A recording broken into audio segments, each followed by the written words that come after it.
हदीस पाक में आता है कि क़यामत के दिन अल्लाह एक शख्स को कहेगा कि अपना नामा आमाल पढ़, तो वो नामा आमाल पढ़ने लग जाएगा।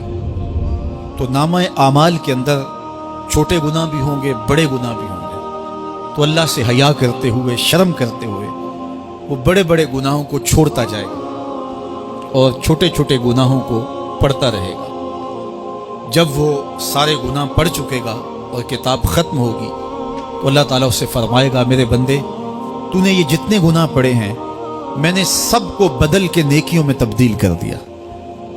तो बंदा कहेगा, अल्लाह, अभी तो मेरे बड़े बड़े गुनाह रहते हैं जो मैंने पढ़े ही नहीं। फदाहिक नबी हत्ता बदत अनियाबहू। हुजूर जब ये बयान फरमा रहे थे तो हुजूर इतना मुस्कराए कि सहाबा ने हुजूर की दाढ़ें देख ली। तो पहले वो बड़े बड़े गुनाह छोड़े जा रहा था, लेकिन जब अल्लाह फरमाएगा कि मैं तेरे गुनाहों को बदल के नेकियों में तब्दील कर दिया, वो कहेगा, अभी तो बड़े बड़े गुनाह रहते जो मैंने अभी पढ़े ही नहीं।